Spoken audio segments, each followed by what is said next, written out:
Le nom de Pocket Mirror est assez réputé dans le milieu des Horror RPG Maker. Là où beaucoup de jeux se contentent d'utiliser les assets présents dans le moteur de jeu, ou rajouter éventuellement quelques petits détails rendant un design plus propre à l'œuvre, Pocket Mirror possède clairement une esthétique unique qui a contribué à son succès.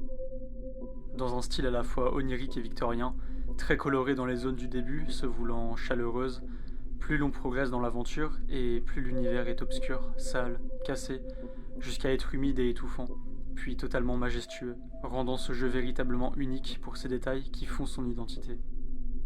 Influencé par de grands noms comme Ib ou Witch's House, mais aussi par des œuvres variées issues de la culture japonaise, comme l'anime Puella Madoka Magica, le manga Rosen Maiden, ou encore le jeu Alice Madness Return, les développeurs ont su faire un mélange intéressant qui rend leur jeu si particulier. On garde ici les classiques pièges mortels de Witch's House, la narration paranoïaque de Ib, avec bien évidemment le lot d'énigmes qui font le succès de ces jeux, le côté kawaii gore de Puella Madoka et l'esthétique poupée et ère victorienne et noble de Rosen Maiden et de Alice Madness Return. Développé par le studio indé Astral Shift, la première démo de Pocket Mirror apparaît en 2014, avant de sortir officiellement en tant que freeware milieu 2016, et le jeu est rapidement remarqué et apprécié pour ses graphismes, ses musiques et surtout son histoire énigmatique, entremêlant amnésie, délire psychologique, magie noire et manipulation. L'intrigue du jeu est la suivante.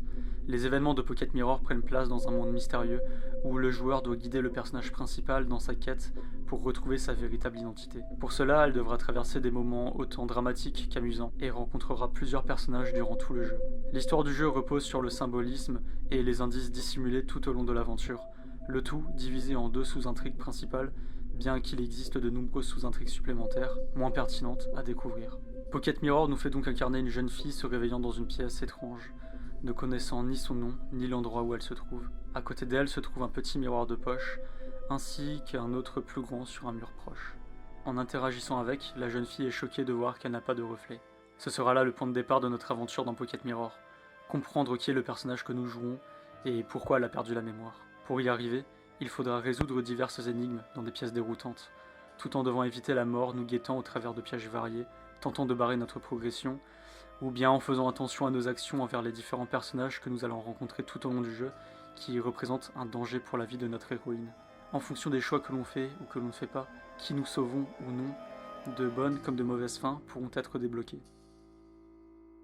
Le remake de Pocket Mirror est sorti en mai dernier et propose des graphismes améliorés ainsi qu'une nouvelle fin. Le jeu n'est pas très cher et est vraiment une excellente porte d'entrée pour découvrir les Horror RPG Maker ou même simplement pour découvrir un jeu original et prenant.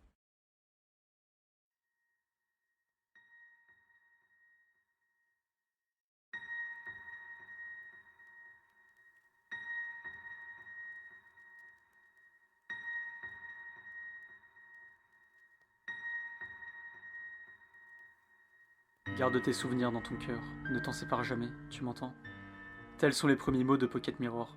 S'ensuit le réveil d'une jeune fille inconnue dans une pièce à l'atmosphère particulière, apaisante et mystérieuse. À ses pieds se trouve un petit miroir de poche, un objet lui appartenant qui lui est très précieux. Vous l'aurez deviné, le miroir est un élément essentiel de Pocket Mirror. Il servira régulièrement pour résoudre des énigmes et permettra de débloquer diverses fins lors d'une course-poursuite. En se dirigeant vers la porte, on remarque qu'elle est fermée. Il faut donc explorer un peu plus la pièce, et c'est en interagissant avec le grand miroir que l'on est surpris de voir que la silhouette de la jeune fille n'est pas reflétée dans le miroir. En s'en approchant à nouveau, une bille rouge est visible derrière. La récupérer a pour effet d'ouvrir la porte qui était auparavant fermée, nous permettant d'accéder à une zone centrale entourée de diverses portes et avec des trous en son milieu. Il y a aussi une boîte à musique nous permettant d'enregistrer notre progression. En interagissant avec l'un des trous, on peut y insérer la bille, débloquant la porte vers le bas. Elle mène à une zone étrange avec des gribouillis d'enfants et une poupée malsaine qui semble bouger toute seule. En explorant la pièce, on trouve la bille verte, qui une fois placée débloque la porte de droite. Celle-ci est beaucoup plus sombre. On y trouve une lettre de quelqu'un implorant pour qu'on ne l'abandonne pas. Après quoi, une plume écrit toute seule sur un bureau. En poussant ce dernier, nous faisons malheureusement tomber cette plume, qui se casse et déverse une flaque d'encre sanglante par terre. Derrière le bureau se trouve une ouverture. En y plongeant la main, la jeune fille se fait attraper le bras, mais parvient à se libérer et obtient la bille violette, qui débloque la porte du haut. Il s'agit d'une pièce illuminée où un étrange individu nous demandera à quoi ressemble le ciel, échange de quoi il nous donnera une bille bleue. Cette bille active la porte de la toute première pièce, qui est désormais ensanglantée. Un doigt mutilé se trouvant même par terre, pointant en direction du mur. Sur ce mur est écrit une énigme, Sous les rayons du soleil, entre eau et feu, je t'attendrai, sur la face cachée de la lune. Cette énigme nous indique de vérifier la fenêtre avec un lambeau, où nous trouvons la dernière bille, la jaune. En insérant le miroir de poche dans le trou central, un escalier apparaît. En l'empruntant, la jeune fille accède à une annexe où se trouve une poupée étrange surnommée Joker. Il y a divers livres abîmés, et à l'étage se trouve un livre racontant l'histoire d'une jeune fille pauvre, ayant entendu la rumeur d'une personne cachée dans les bois accordant des vœux. Après quoi, la poupée se lève et traverse un miroir. Approcher du miroir aura pour effet d'absorber la jeune fille, l'emmenant dans une zone lumineuse, colorée de jaune et de rouge, avec plusieurs citrouilles parlantes.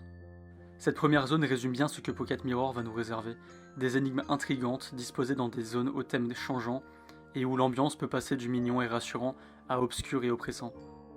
La zone suivante le résume bien, celle des tableaux, où en arrachant l'œil d'une des peintures parlantes, sur demande d'un autre tableau, la jeune fille se fera poursuivre par une créature ombrageuse, dont la seule issue est la porte d'entrée, qui évidemment sera fermée, ne manquant pas de nous donner un gros coup de pression. En retournant dans l'exposition, elle sera plongée dans l'obscurité, et une ambiance humide et malaisante se fera ressentir. Une fois cette énigme terminée, elle obtient un œil, puis un second en apportant de la lumière à une femme cachée, ce qui lui permet de libérer un passage bloqué par des statues. Là se trouve un couloir sombre, où un objet étrange sera ramassé, découvert en or, qui sont les premiers régalia. En prenant la porte du dessus, la jeune fille rencontrera la reine Aigliette, une poupée tyrannique qui n'hésite pas à tuer les personnes qu'elle n'apprécie pas. Elle nous demande quel est son plat préféré et nous invite ensuite à son bal. Son bal est tout aussi malsain, avec des lapins et renards qui dansent pour leur vie. Il faudra d'ailleurs aider un de ces couples à retrouver leurs membres, s'étant fait arracher lors d'une embuscade conspirée par les autres danseurs, jaloux des talents du couple. Durant cette recherche, elle fera la rencontre d'une poupée lui posant des énigmes. Une fois toute résolue, le clown nous donnera une clé et nous posera une dernière énigme. Qu'est-ce qui se brise si on ne la tient pas? Énigme à laquelle elle ne pourra répondre, devant trouver la réponse durant son aventure. On peut supposer qu'il s'agit de la mémoire et des souvenirs. Une fois le couple sauvé, la pièce du dessus est accessible. Cette pièce est remplie de livres et documents contenant du lore, et surtout se trouve plus haut le premier théâtre d'un genre de démon en citrouille, nous racontant de façon abstraite l'histoire de Aigliette et d'une étrange fille pour l'instant inconnue. Mais la séance est abrégée à la suite d'un cri retentissant dans la salle du bal. En y retournant, la jeune fille est choquée de tomber dans un endroit sombre et sanglant, où seuls dansent Monsieur Lapin et Madame Renard, s'étant vengés de ceux les ayant piégés et mutilés. La jeune fille fuit donc vers la dernière porte, celle de droite, se retrouve dans un hall avec plusieurs chats majordomes, dont un lui donnera un sucre d'orge. En sortant, elle arrivera dans la salle du trône de la reine Aigliette, cette dernière ordonnant à ses gardes de la tuer avant de partir par une porte se trouvant plus haut. Un peu avant le trône se trouve une potion lui permettant de reprendre sa taille d'origine, pouvant ainsi se défendre contre les gardes en les piétinant. En prenant la porte derrière le trône, nous arrivons dans une zone de nouveau obscure. En progressant, on retrouve le corps crucifié de la reine Aigliette, planté à coups de ciseaux avec une note attachée. Plus loin se trouve un coffre dans un jardin. Une fois la clé trouvée via la résolution d'une énigme, on est plutôt étonné de trouver non pas un objet, mais une jeune fille. Il s'agit de Fleta, un personnage enfantin et colérique, dont la poupée n'est autre que Aigliette. Elle sera évidemment sous le choc de retrouver sa poupée mutilée ainsi, mais notre personnage se proposera pour la recoudre. Ainsi, les deux jeunes filles partent donc vers la maison de Fleta. Elle traverse un labyrinthe qui frustrera beaucoup Fleta. Elle pourra d'ailleurs décider d'arrêter de suivre la jeune fille si le joueur insiste pour aller voir le roi des citrouilles, Fleta ne l'aimant pas vraiment. Une fois arrivée à sa maison, Fleta proposera divers jeux à la jeune fille, jeux qu'il est possible de perdre ou de gagner, ce qui aura une influence directe sur la fin du jeu. Le dernier de ces jeux est un cache-cache, où il faudra interagir avec un certain miroir, car si Fleta trouve la jeune fille, ce sera la mort pour elle. Le miroir ramène dans une pièce cachée dans laquelle se trouve une lettre, la Liebesbrief. En la lisant, Fleta fait irruption dans la pièce et nous enfermera dans le grenier pour nous punir de notre intrusion. Le grenier est sombre et rempli de jouets. Une énigme nous demandera de brûler une poupée qui a volé un objet à une sorcière. Après quoi, les jouets se mettront à nous poursuivre. Une fois saine et sauve, la jeune fille arrive dans un jardin où le dernier des jeux de Fleta se trouve, les chaises musicales. Perdre au jeu provoquera la Dead End porcelaine, où elle est forcée de rester amie pour l'éternité avec Fleta. La victoire permet donc de continuer l'histoire, et en fonction de nos actions, il sera possible d'obtenir 2 régalia. Fleta se brise en morceaux, laissant la jeune fille seule dans un environnement totalement noir. Plus haut se trouve un trou. En se jetant dedans, nous arrivons dans un puits. En allant vers la gauche et en entrant dans un miroir, la jeune fille arrive vers un labyrinthe d'illusions où elle se fera poursuivre par une fille étrange et ses clones. L'écran vire au noir, et on la retrouve se réveillant par terre aux côtés d'une jeune femme mystérieuse. Elle semble malgré tout gentille et attentionnée. Elle nous révèle s'appeler Harpé et nous explique que nous nous trouvons dans son manoir. La questionner sur notre précédent assaillant n'aboutit à rien et Harpé nous invite à nous reposer et à boire du thé avec elle. Elle emmène la jeune fille dans un salon et Harpé lui explique qu'elle veut l'aider à la faire sourire, à la protéger et lui offre même un gilet rouge. Mais malgré tout, elle semble assez étrange et insiste pour que l'on boive son thé avant d'aller en rechercher. La jeune fille est maintenant seule et peut explorer la pièce. Un bruit lourd se fait entendre et si elle prend trop de temps, elle finira par s'endormir. Harpé arrivera alors, expliquant qu'elle prendra bien soin d'elle, ce qui provoquera un game over. Il faut donc partir d'ici, monter les escaliers pour arriver dans un couloir malsain rempli de portes fermées d'où proviennent des pleurs. Dans ce couloir se trouve une bibliothèque remplie de lettres et de livres donnant du lore. On y trouve entre autres des rouleaux de cire, pouvant être écoutés sur un gramophone, ainsi qu'un livre avec une photo étrange, sur laquelle semble se trouver la jeune fille que nous jouons. Dans le couloir se trouve aussi un jeune homme enfermé, nous suppliant de l'aider à ouvrir la porte, prétextant entendre des voix étranges à l'intérieur. Il nous décrit une énigme complexe, après quoi la jeune fille doit se diriger dans le noir et bouger dans certaines directions en fonction de différents bruits, ce qui nous permet d'obtenir une clé et d'ouvrir la porte. À l'intérieur, il n'y a rien d'autre qu'un rouleau de cire, mais surtout se trouve une peinture de la jeune fille, montrée comme une religieuse faisant face à un autel. Il faut vite partir d'ici, sinon elle se fera emporter par les voix. En continuant dans ce couloir, d'étranges fantômes parleront, dont un qui lancera une bouteille depuis une porte. En parvenant enfin à sortir, la jeune fille retombe sur Harpé, qui l'emmènera dans un autre salon pour prendre du thé. Durant ce dialogue, Harpé nous propose de l'accompagner pour chercher un bouton, remarquant qu'il en manque un sur le gilet qu'elle a offert à la jeune fille. Accepter sa proposition aura pour effet de provoquer la seconde bad endings du jeu, Blindness, dans laquelle la jeune fille est manipulée et contrôlée par Harpé, qui souhaite la protéger en la privant de sa liberté. Il faut donc évidemment refuser sa proposition, laissant Harpé repartir seule chercher un bouton de gilet. La jeune fille peut donc explorer cette nouvelle pièce, où une porte étrange se trouve au nord. Dans cette pièce se trouve un grand miroir. En s'y approchant, une jeune fille apparaît, une fille ressemblant trait pour trait à notre personnage. Elle explique s'appeler Angel et être elle, qu'elles sont toutes les deux la même personne, unies par un lien spécial, comme les pétales d'une même fleur. Elle lui explique que le sort a toujours essayé de les séparer et qu'elle doit la rejoindre au plus vite avant de disparaître du miroir. La jeune fille retourne dans le salon et nous sommes surpris de voir que la porte de laquelle nous venons est maintenant remplacée par un grand tableau. Harpé se trouve elle aussi dans la pièce et semble énervée de voir que l'on a parlé à cette fille du miroir avant de nous demander de la suivre pour qu'elle puisse nous accompagner en lieu sûr. Harpé descend une série d'étages, mais nous devons prendre la porte marquée d'un 3 afin de pouvoir continuer le jeu. Ici se trouve une grande zone avec un couloir faisant une boucle et entouré de plusieurs pièces. Dans l'une d'elles se trouve une salle de bain avec plusieurs miroirs et éviers. Dans l'un d'eux se trouve un chapelet et le prendre aura pour effet de faire apparaître un liquide noir dans la baignoire, d'où une silhouette de servante sortira et s'en prendra à la jeune fille. Tout en haut se trouve une pièce où une soirée se déroule. Elle est composée de plusieurs personnes semblant aisées, mais étant aussi invisibles, distinguables seulement par la couleur de leurs vêtements. La soirée se déroule bien, jusqu'à ce que les lumières se coupent, plongeant la pièce dans le noir. Lorsqu'elle se rallume, un des invités est à terre, un meurtre vient d'être commis. La jeune fille doit maintenant trouver le coupable de ce crime. Pour cela, elle va devoir discuter avec les différents invités afin d'obtenir des indices.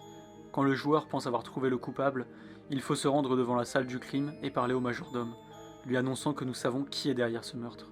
Ici, peu importe la réponse, la jeune fille ne sera pas crue et finira par être jetée dans une pièce sombre. Le lieu est plongé dans le noir et l'on peut entendre une fille sangloter. En poussant les rideaux, un objet tombe du ciel. Il s'agit de la même photo de la famille de la jeune fille, mais davantage gribouillée. La clé finit par apparaître à côté du bureau, nous permettant de sortir et de retourner au couloir menant à la bibliothèque. Là, si le joueur a trouvé les 5 rouleaux de cire, il est possible de les faire jouer pour entendre des dialogues provenant de la famille de la jeune fille. En retournant jusqu'au grand escalier, il faut atteindre la porte marquée 4 afin d'arriver dans un salon composé de 2 pièces. En entrant dans celle de gauche, on peut y entendre quelqu'un toquer contre le mur. En allant dans celle de droite, la jeune fille est choquée de voir des statues d'anges mutilées et ensanglantées. Le bruit est toujours présent, il faut donc revenir dans la pièce principale et déchirer la tapisserie au centre afin de révéler un escalier montant. Au bout se trouve une grande pièce baignée dans la lumière de la lune. Harpé est là aussi, affaiblie par terre. La jeune fille propose son aide, mais Harpé refuse, elle ne veut pas être un fardeau pour elle. En se relevant, elle propose à la jeune fille de la guider jusqu'à sa chambre afin qu'elle puisse s'y reposer. Les deux filles marchent et arrivent dans un genre de débarras. En voulant ouvrir le passage, Harpé, qui souffre de cécité, est surprise de se cogner dans différents meubles qui n'étaient pas là auparavant. Quelqu'un les a déplacés. Dans la salle suivante, elle se repose un petit peu, et nous en apprenons davantage sur Harpé, expliquant qu'il lui est impossible d'accepter son passé et que ses souvenirs lui sont précieux. Plus haut se trouve un ascenseur qu'il faut emprunter pour continuer. Mais l'ascenseur se casse et chute vers le bas, s'ouvrant vers un sous-sol totalement sombre. Harpé interdit à la jeune fille de sortir, lui expliquant qu'il s'agit d'une voie sans issue, mais elle refuse et sort tout de même. Le lieu est poussiéreux et délabré. Plus bas se trouve une porte verrouillée, où il faut placer des clés flûtes afin de créer une mélodie. C'est alors que Harpé revient, totalement sombre, semblant devenue folle, et frappe la jeune fille avant de partir vers la porte. Derrière cette porte étrange se déroule une animation en noir et blanc, très énigmatique. La jeune fille se retrouve ensuite face à un nouveau théâtre du démon, nous racontant l'histoire de Harpé. Une fois terminé, un ascenseur s'ouvre et nous emmène dans la chambre de Harpé, en souffrance. Harpé se brise et plonge la pièce dans le noir complet. Si le joueur est parvenu à l'apaiser, elle nous offrira son régalia, une brosse. Il faut maintenant descendre en suivant des pétales bleus, afin d'y trouver la deuxième partie de la Liebesbrief. Plus bas se trouve un dock. Un bateau apparaît alors sur le rivage, et en grimpant dedans, la jeune fille a une illusion où elle discute avec elle-même, révélant qu'elle a peur de découvrir la vérité. En débarquant de l'autre côté, nous arrivons dans un genre de lieu abandonné, avec des affiches annonçant le Midnight Circus. Au bout se trouve une corde, et tirer dessus aura pour effet de faire tomber des ciseaux, pouvant tuer la jeune fille, et un passage s'ouvre plus haut. Une affiche s'y trouve, la lire a pour effet de révéler un nouveau passage plus bas, où se trouve une citrouille sans visage. Il faut donc remonter et chercher un ciseau pour lui en créer un, afin qu'elle puisse parler. La citrouille nous explique qu'elle nous attend. En progressant dans le couloir, la citrouille devient de plus en plus insolente, jusqu'à ce que la jeune fille la lance par terre, après quoi elle semble s'évanouir, avant de se réveiller dans une chambre délabrée. Un dessin de la jeune fille se trouve sur le bureau, puis quelqu'un vient frapper à la porte, avant de repartir en disant qu'elle doit sans doute dormir. La jeune fille parvient à ouvrir la porte et retombe dans la même pièce, seul le dessin change. Au bout de plusieurs traversées, la lumière se brise, et la jeune fille se retrouve face à des miroirs présentant Angel. Elle révèle qu'il ne reste plus beaucoup de temps et qu'elle doit se dépêcher de la retrouver. Angel indique aussi qu'elle commence à bouger, après quoi la jeune fille se fait attaquer par derrière. Elle se réveille attachée à une chaise dans une salle de dîner. La fille mystérieuse s'appelle Lisette. Elle semble avoir attendu longtemps, très longtemps, de rencontrer la jeune fille. Lisette est impulsive et ne souhaite que la mort de notre personnage. Angel apparaît alors sur un miroir, mais Lisette le brise.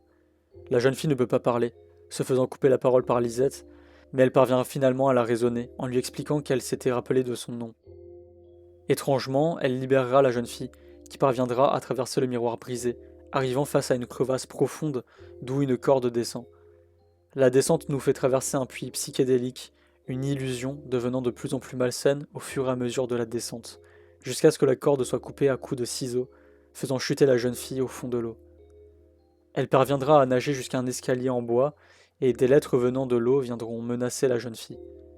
Une dernière lettre, semblant venir de la reine Aigliette, est un peu plus douce, suivie d'une autre venant de Harpé. Ces lettres semblent parvenir à faire réagir la jeune fille, lui permettant donc de remonter l'escalier et d'arriver dans un lieu avec des cages, où des clones de Lisette sont enfermés. En interagissant avec le clone de droite, elle nous hurle fébrilement dessus, réclamant le miroir de poche, puis une scène étrange se produit. Le clone dit que la jeune fille ne veut pas admettre la réalité, qu'elle doit mettre fin à ses petits jeux, après quoi la jeune fille se transforme brièvement en Lisette, se faisant entourer de plusieurs clones de notre personnage qui se moquent d'elle. Le personnage s'enfuit vers la gauche et, reprenant son apparence, arrive dans un couloir luxueux mais dégradé et sale. Des draps sont présents et agiront comme déclencheurs de peur, faisant office de jumpscare et cachant des choses qui s'en prendront à la jeune fille en lui lançant divers objets. Une silhouette de notre personnage pendu sera visible et la poupée de Joker tombera même du plafond. Elle arrivera finalement derrière un drap, puis se fera entourer par des silhouettes de Lisette. Elle prendra d'elle-même la porte du dessus, l'emmenant dans un endroit où une énigme avec une lumière rouge et bleue se trouvera. Utiliser les miroirs pour refléter les lumières révélera 2 tombeaux dans lesquels se trouve Lisette. Le côté gauche de couleur rouge représentera la colère, le côté droit en bleu montrera la tristesse. En cumulant les 2 rayons, un dernier tombeau sera révélé, avec Lisette toujours dedans, se trouvant en droite, les rayons formant complètement sa personnalité et ce qu'elle ressent. Les tombeaux de verre se brisent, laissant se libérer les Lisettes, fondues au noir.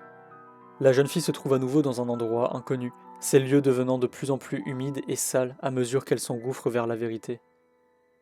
Ce lieu, appelé Cerbère, cache une nouvelle fois des Lisettes dont l'une d'entre elles semble souffrir.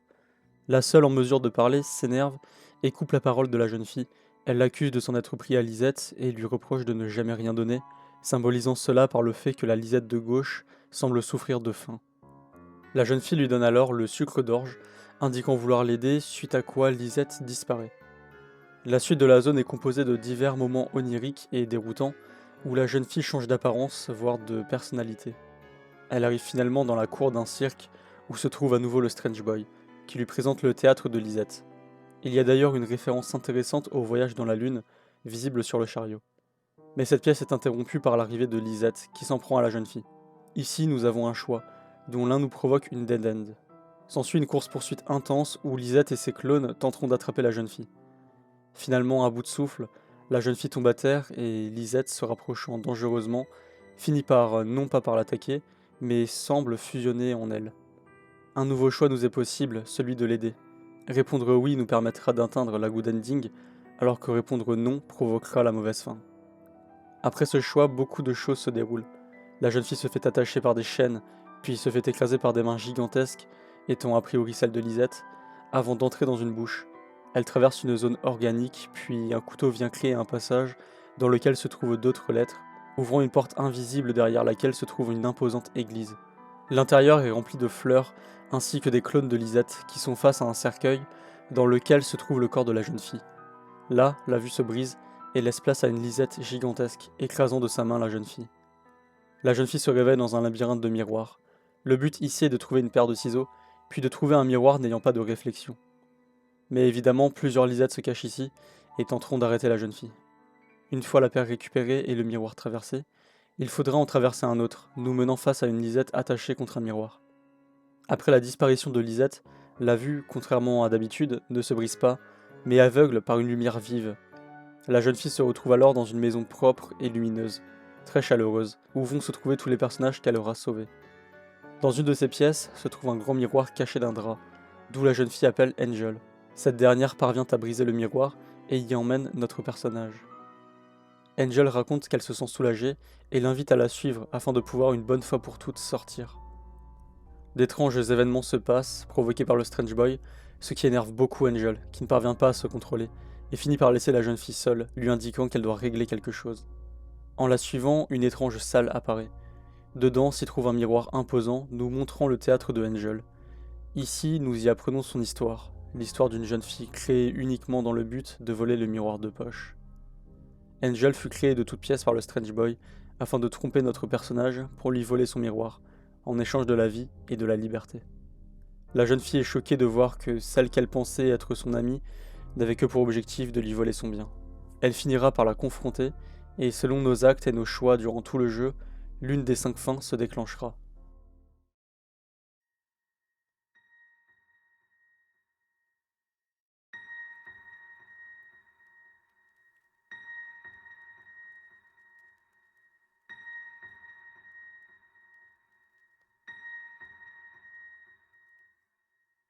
La fin Platinum est la fin la plus commune, celle que la majorité des joueurs obtiendront durant leur première run du jeu. Pour y accéder, il faut avoir un set de Regalia incomplet. Les Regalia sont les objets que les personnages de chaque zone nous offrent en fonction de nos actes. Par exemple, les ciseaux de Lisette sont un des Regalia. La jeune fille se rend compte du véritable objectif de Angel, et reprenant le contrôle de son esprit, se rend compte que Fleta, Harpé et Lisette ne sont en réalité que des réflexions d'elle-même, mais elle ne parvient pas à retrouver sa véritable identité. Étant donné qu'elle est incapable de se reformer complètement, elle crée une illusion d'elle-même. Cette illusion est Platinium, une pseudo-déité dont le but est de fusionner avec toutes les personnalités, ainsi qu'avec Angel. Elle finit par la transporter face à un trône où se trouvent Fleta, Harpé et Lisette, et l'invite à les rejoindre. Cette fin est assez énigmatique, étrange, et nous présente l'un des problèmes auxquels est confrontée la jeune fille, le trouble de la personnalité et plus généralement la maladie mentale. On reviendra sur cela plus tard, mais concrètement, notre personnage est malade et souffre.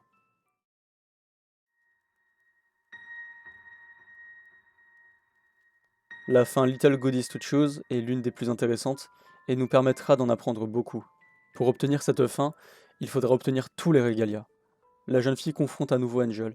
Elle se transforme et arbore un voile de prêtresse, lui expliquant qu'elle sait que Angel n'est pas son nom. Cette fois-ci, elle l'incite à la rejoindre, lui disant qu'à deux, elles peuvent tout de même partir. Angel s'énerve, réclamant le miroir, et fait apparaître une faux. Elle commence alors à pourchasser la jeune fille, qui tente d'atteindre le miroir de poche, se situant en réalité plus haut. Le but ici est d'atteindre l'objet avant Angel. Une fois récupérée, les Regalia se placent sur 3 miroirs. La jeune fille explique qu'elle accepte Angel et qu'elle doit l'accompagner, mais Angel refuse et continue de s'énerver. Elle finit par s'excuser et lui demande de lui révéler son vrai nom lorsqu'elle l'aura découvert. Le Regalia de Angel apparaît et se place sur le dernier miroir qui permet d'ouvrir la porte. La scène suivante s'ouvre sur une maison dans la nature, inondée de soleil. On y retrouve la jeune fille enfant qui rejoint sa mère pour lui montrer des chaussures qu'elle a trouvées. La mère s'appelle Élise et dit à sa fille de faire attention. Mais le plus important ici, c'est qu'elle l'appelle par son prénom, Goldia. La jeune fille s'appelle Goldia. Cette fin est celle qui nous apporte l'information la plus primordiale, car elle répond à notre question la plus importante, celle de l'identité de la jeune fille, l'identité de Goldia. Cette fin semble étrange du fait de l'âge de Goldia. Elle est bien plus jeune que celle que nous jouions. Plusieurs hypothèses peuvent se faire, mais la plus probable est celle affirmant que Goldia a remonté le temps avant que des événements tragiques ne se soient déroulés. De mon point de vue personnel, cette fin n'est pas celle que je considère comme canon.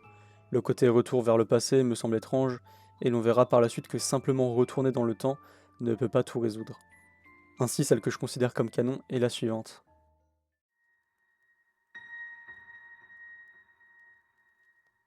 La fin Down nécessite les mêmes actions que la fin Little Goody Two Shoes, sauf qu'ici Goldia doit laisser Angel atteindre le miroir.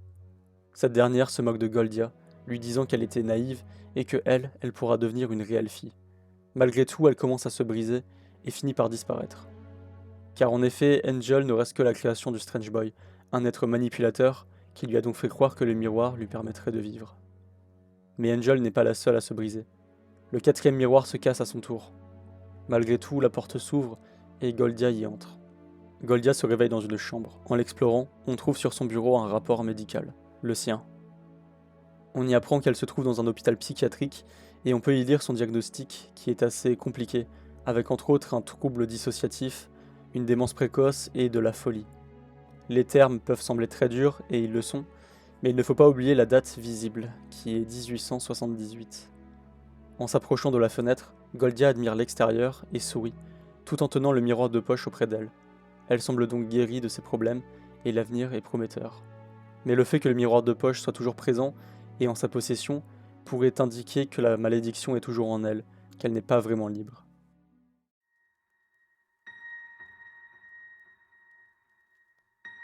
Witching Hour. Cette fin est assez particulière étant donné que pour l'atteindre, il ne faut ramasser aucun des Regalia. A l'inverse des autres fins, Goldia ne se transforme pas, mais Angel va tout de même la poursuivre pour récupérer le miroir. Après avoir passé les escaliers, l'environnement tourne au noir complet et Angel disparaît après avoir de nouveau demandé le miroir. Là, une citrouille arrive et demande à Goldia de la suivre, nous menant jusqu'à une genre de scène où se trouve le Strange Boy. Il utilisera ses pouvoirs pour attacher Goldia à une chaise et ira même jusqu'à lui coudre la bouche pour l'empêcher de parler. C'est à ce moment-là qu'il lui présentera un théâtre grotesque, où chacun des personnages sera brutalement tué tout en se faisant ridiculiser et moquer par le démon. La première des victimes est Fleta, en compagnie d'Aigliette, qui sera jugée comme idiote, stupide, avant de se faire éclater contre une porte. La suivante est Lisette, qui apparaît crucifiée sur une grande croix de bois, déjà ensanglantée. Lisette est doucement torturée, tandis que le démon se moque du fait que personne ne croyait en son innocence, avant de disparaître. La prochaine à être torturée est Harpée, qui est montrée entourée de 5 grandes épées. Elle est critiquée car elle essayait de toujours paraître calme et de se comporter comme la fille que ses parents ont toujours voulu avoir. Finalement, les épées pointent en sa direction et la traversent de part en part, la tranchant en deux. Et la dernière à subir les sévices du Strange Boy n'est autre que Angel. Elle apparaît comme les autres, attachée par des fils de pantin, et tandis qu'elle crie sur le démon, l'accusant de l'avoir trahi et manipulé, ce dernier fait apparaître des épines dans sa bouche, la tuant sur le coup. Le Strange Boy, après avoir massacré chacune des filles, finit par s'approcher de Goldia, lui disant de venir avec lui, réclamant son âme.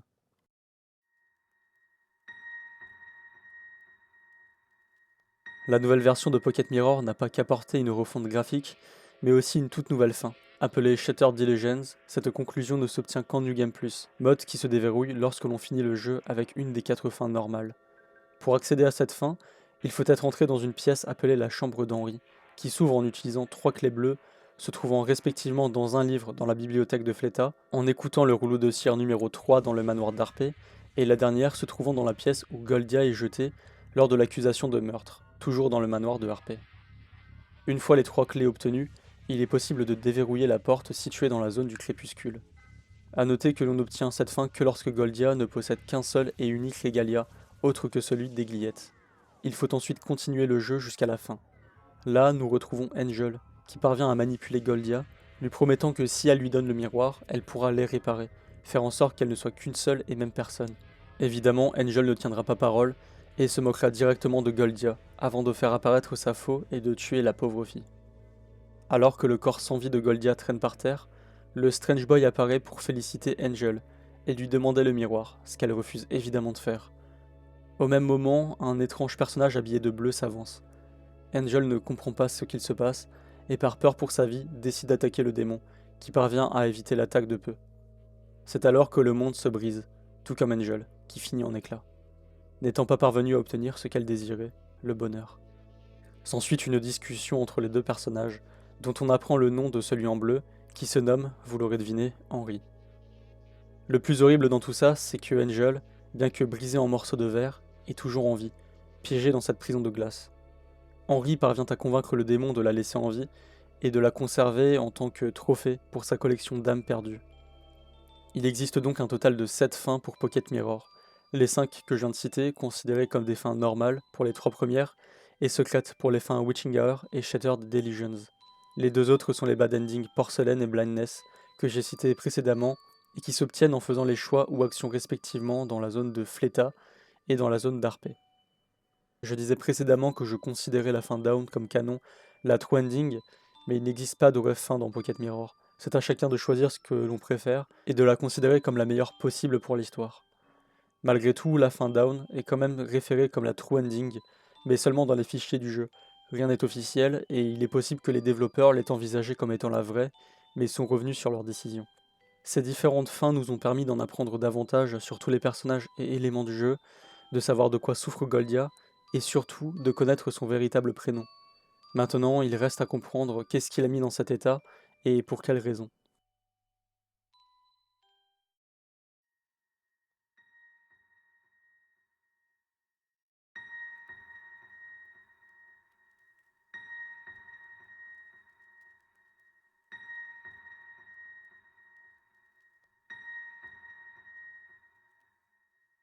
Pocket Mirror est très complexe à comprendre, et il est très probable que la première fois que l'on fait le jeu et que l'on obtient la fin Platinum, on ne comprenne rien du tout à ce qu'il s'est passé, et que l'on finisse avec davantage de questions qu'au commencement.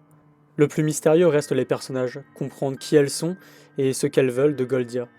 Avant d'entrer dans les détails, je vais exposer une théorie sur l'histoire du jeu, plus précisément sur l'histoire de Goldia.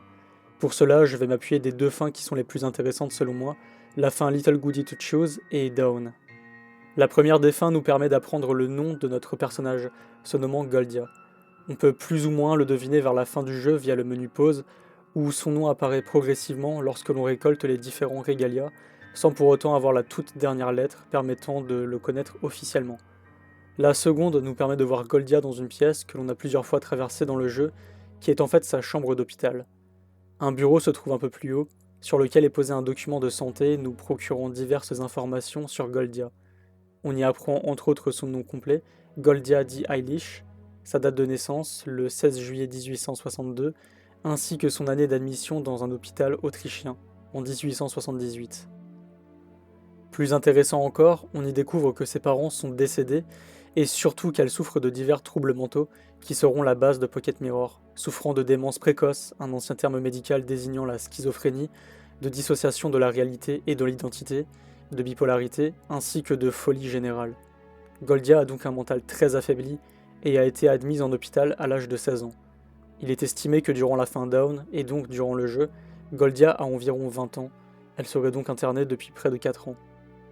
Maintenant que l'on en connaît davantage sur qui est la Goldia du monde réel, il serait intéressant de savoir pourquoi elle a fini dans cet état. Et pour ça, il faut examiner le jeu, les dialogues, les textes et lettres, ainsi que les différents théâtres du Strange Boy, qui nous donnent beaucoup d'informations sur l'enfance, le foyer et la famille de Goldia. J'ai parlé avant de monde réel, sous-entendant donc qu'un monde irréel existe.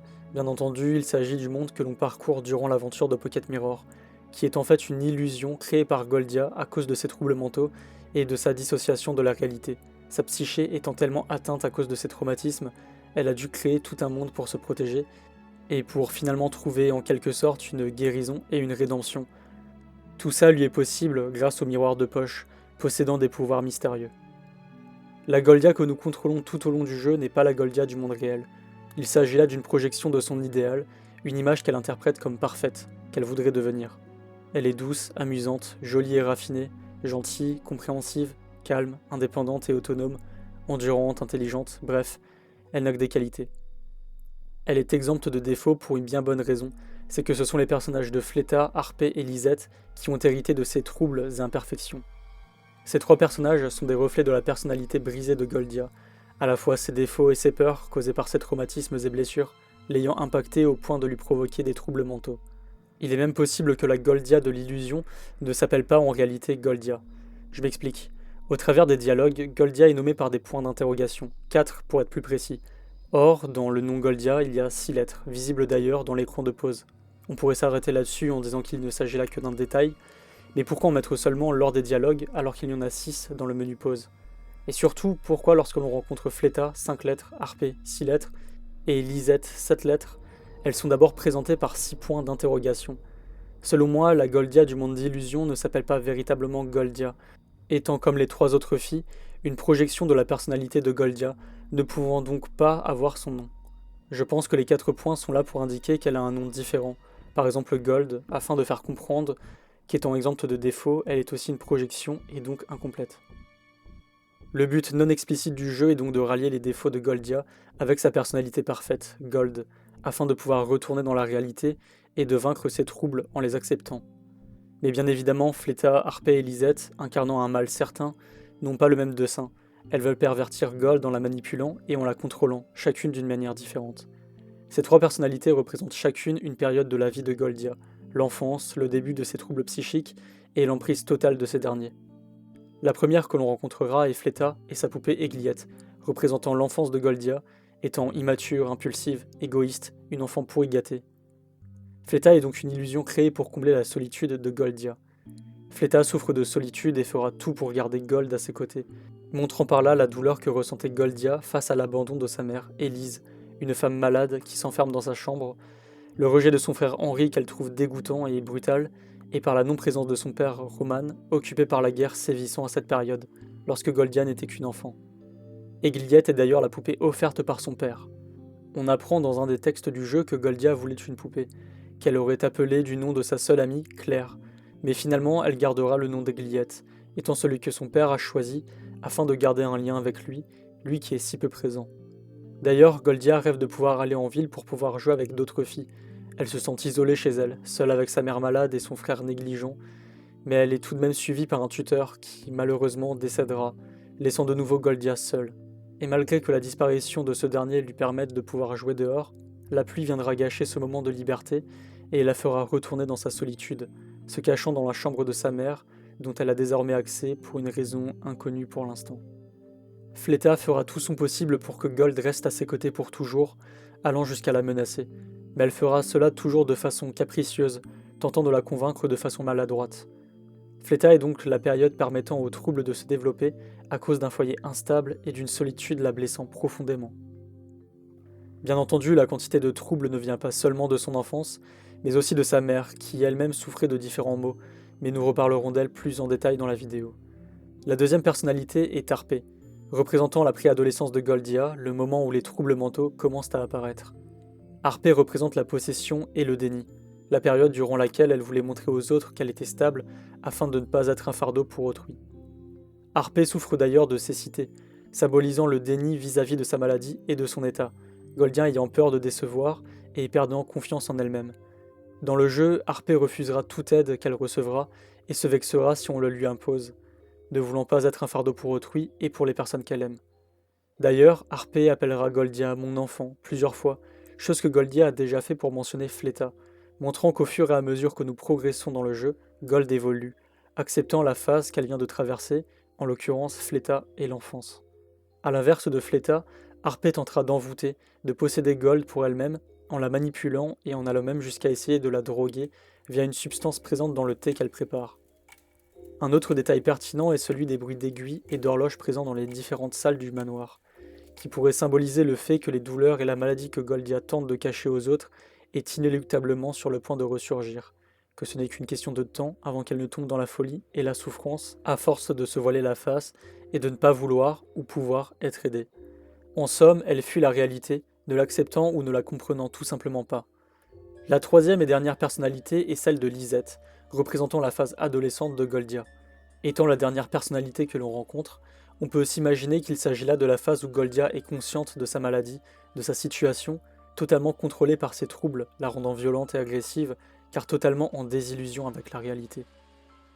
Elle représente la colère, la haine contre sa maladie et contre sa famille et ses tuteurs qui l'ont maltraitée. Elle symbolise aussi tout le chagrin et la mélancolie profonde qu'elle ressent, se sentant trahie et abandonnée par ceux qu'elle aimait. La folie de Lisette est d'autant plus montrée par ses rires frénétiques et malsains, et sa colère et sa haine se ressentent toujours lorsque d'autres personnages parlent. Elle ne supporte plus de les écouter, au point de les interrompre sans cesse. Le nombre élevé de Lisette dans la zone indiquait aussi son état de schizophrénie, démultipliant ses personnalités à cause de sa folie l'ayant complètement consumée, au point même de tuer ses autres Lisettes. Ce comportement indiquerait que Goldia avait peur de vivre, de continuer à exister en étant dans cet état-là. C'est pour cela qu'il y a autant de sang, de cadavres, d'armes, en l'occurrence des ciseaux, dans toute la zone de Lisette. C'est d'ailleurs ici que Goldia se blessera le plus, faisant sans doute écho à d'éventuelles mutilations et autres comportements autodestructeurs auxquels Goldia aurait eu recours, étant totalement à bout à cause de son état. Là où les autres personnages veulent garder Gold pour elle-même, Lisette, elle, semble consciente qu'elles sont en réalité la même personne, que Gold est Lisette et que Lisette est Gold. Elle tentera donc de la tuer afin de, en quelque sorte, l'intégrer en elle-même. Lisette est donc consciente de son état, et c'est bien pour cette raison qu'elle est la seule à prononcer le nom de Goldia, à de multiples reprises d'ailleurs. Bien que son nom soit griffonné dans les dialogues, cela montre que Gold est sur le point de découvrir la vérité et de se rétablir, mais qu'il lui reste encore des étapes à franchir, qu'elle doit encore accepter et sauver Lisette, accepter ses défauts et ses troubles, accepter la réalité. C'est pour cela que son nom reste barré. Ces trois personnages que l'on rencontre veulent garder Gold pour elle, soit en l'incitant à rester à ses côtés, soit en la manipulant pour la contrôler, ou bien en tentant de la tuer pour la garder, dans le but que la personnalité la contrôlant, le trouble, puisse prendre le dessus sur la mentalité de Goldia. Fleta, Harpé et Lisette sont donc les manifestations des troubles de Goldia, ne voulant pas partir et devant être dominée et acceptée afin d'en être libérée, un peu comme une dépression est difficile à faire partir et qu'il est nécessaire de l'accepter pour pouvoir avancer. Il y a un autre personnage important qui se dit être Goldia, il s'agit de Angel.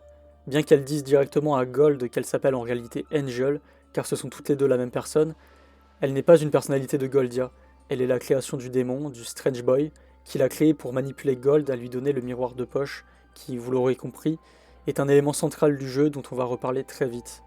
Angel est impulsive et manipulatrice, et on peut remarquer sa cruauté et sa violence dès la première rencontre avec elle, qui n'est pas lorsqu'on la voit dans la pièce éphémère dans le manoir de Harpé, mais au tout début du jeu, dans la toute première pièce où Gold se réveille. On ne la voit pas entièrement, en fait on ne voit seulement que son doigt.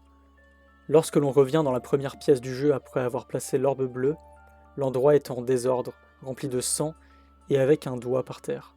Il s'agit là en fait du sang de Angel, ainsi que de son doigt, qu'elle a perdu en s'énervant contre le miroir duquel elle voyait Gold, le Strange Boy lui ayant ordonné de récupérer le miroir, en échange de quoi il ferait d'elle une véritable personne. On peut d'ailleurs le remarquer la toute première fois que l'on voit son sprite, car en regardant de plus près, on peut remarquer qu'il y a un bandage ensanglanté sur l'une de ses mains, sur son annulaire gauche qui est sectionné.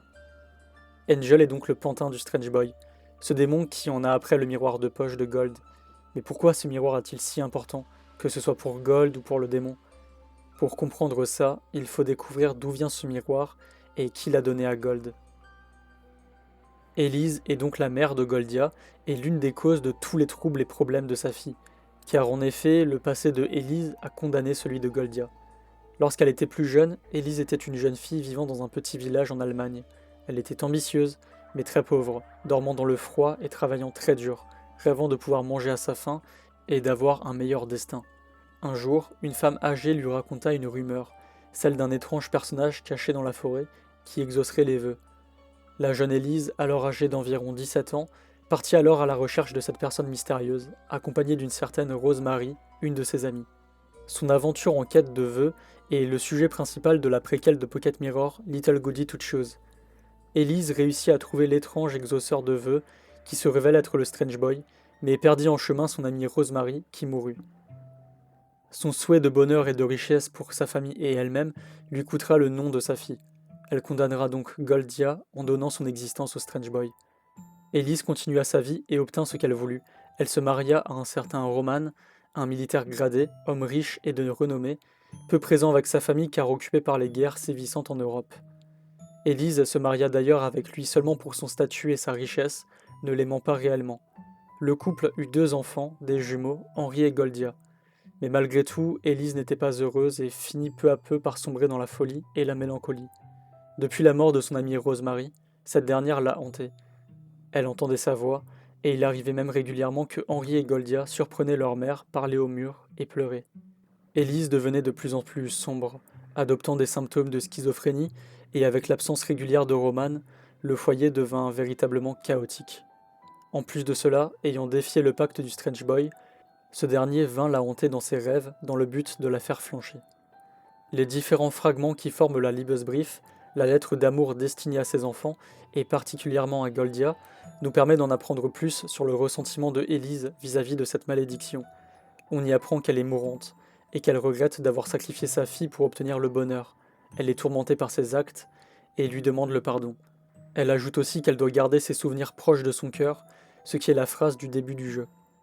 Élise a donc offert le miroir de poche à Goldia pour défier la malédiction, afin qu'elle ne puisse pas perdre son identité et avoir une chance de garder sa mémoire. En défiant la malédiction, elle empêche son âme d'être prise par le démon. Élise n'a pu qu'apporter que la destruction dans sa famille, vendant sa fille au Strange Boy et détruisant sa psychologie, et poussant son fils Henri à lui aussi contracter un pacte avec le démon dans le but de pouvoir s'éloigner de sa famille.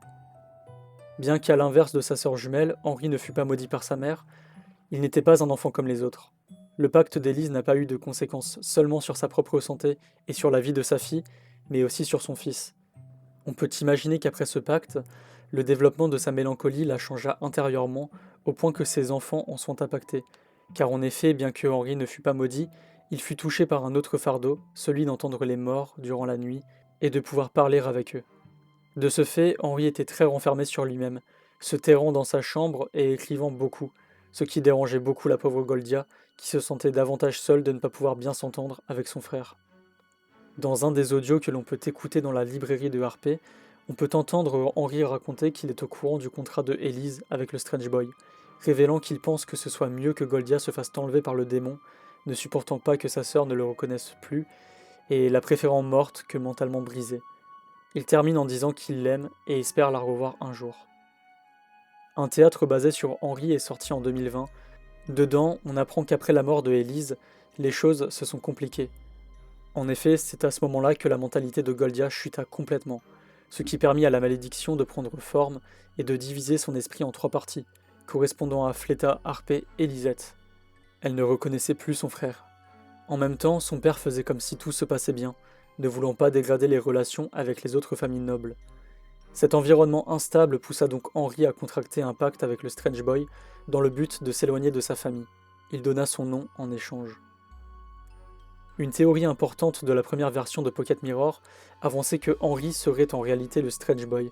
Cette théorie a été démentie par les développeurs, et le remake laisse comprendre que Henri est désormais un servant du démon. Ce démon dont on parle depuis longtemps est donc le principal antagoniste de Pocket Mirror, ayant manipulé Élise et Angel, et maudit et tourmenté Goldia en brisant son esprit. Il est sadique et aime voir les gens souffrir. Il est aussi celui qui a placé toutes les citrouilles dans l'illusion. Si le Strange Boy en veut autant à Goldia, c'est à cause du miroir de poche que Élise lui a donné, car en tentant de sauvegarder l'identité de Goldia, le pacte ne peut être résolu, et de ce fait, le Strange Boy ne peut pas prendre l'âme de Élise. Après la mort de la mère de Goldia, le démon put corrompre et totalement placer sa malédiction sur la jeune fille, totalement brisée mentalement par tous ces événements. Il brisa son esprit en 3 fragments, la plongeant dans une illusion d'où seul le miroir de poche peut l'en faire sortir. Afin de pouvoir le lui voler, il créera Angel et la manipulera, lui disant qu'il ferait d'elle une véritable fille si elle lui apportait ce qu'il voulait. Bien entendu, il lui mentait, prévoyant de l'éliminer dès qu'elle aurait réussi sa mission.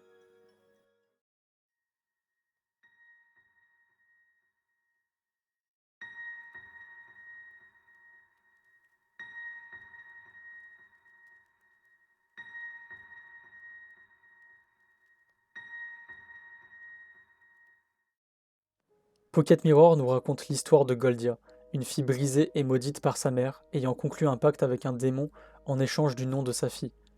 Elle tenta de défier le démon en offrant un miroir de poche à Goldia dans le but qu'elle garde son identité, ce qui empêchera le Strange Boy de prendre son âme. Malgré tout, Elise sombra dans la folie, et sa fille Goldia commença à se briser mentalement, jusqu'à la mort de sa mère, moment où Goldia sombra totalement à une illusion onirique, et sa personnalité fut brisée en 3 parties. Abandonnée par tous, elle fut admise dans un hôpital psychiatrique à l'âge de 16 ans. Dans cette illusion, Goldia doit réussir à se rallier avec ses différentes parties, étant les réflexions de ses traumas et de ses défauts.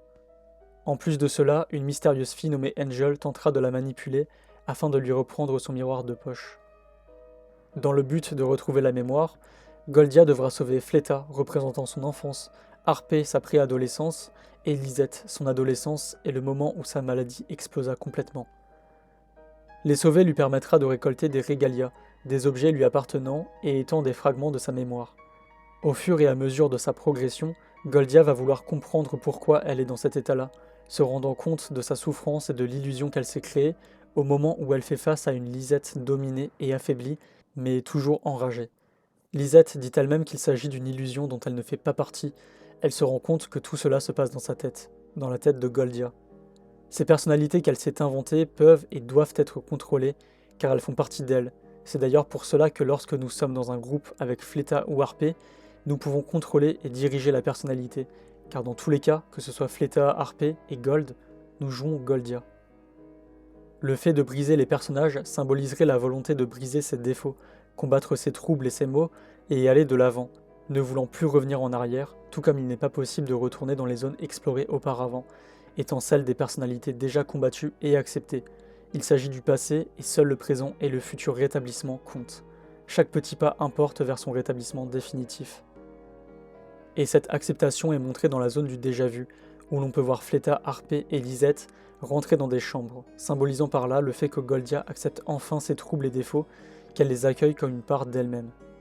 Il existe plusieurs fins dans Pocket Mirror, mais celle que je trouve la plus importante est la fin Down, où Goldia se réveille. Ici, il n'est pas question de recommencer le passé, mais de continuer le présent et d'envisager le futur. Toute cette aventure a permis à Goldia de tirer un trait sur son passé, il faut aller de l'avant, et cela lui est permis car elle a brisé la malédiction et s'est échappée de l'illusion. C'est une femme nouvelle, une femme rétablie, libérée de tout mal. On pourrait s'arrêter sur cette note positive s'il ne restait pas un détail, la présence du miroir. Le fait que Goldia le possède toujours pourrait indiquer que la malédiction est toujours en elle. Mais il ne s'agit là que de 2 théories, libre à vous de choisir celle que vous préférez.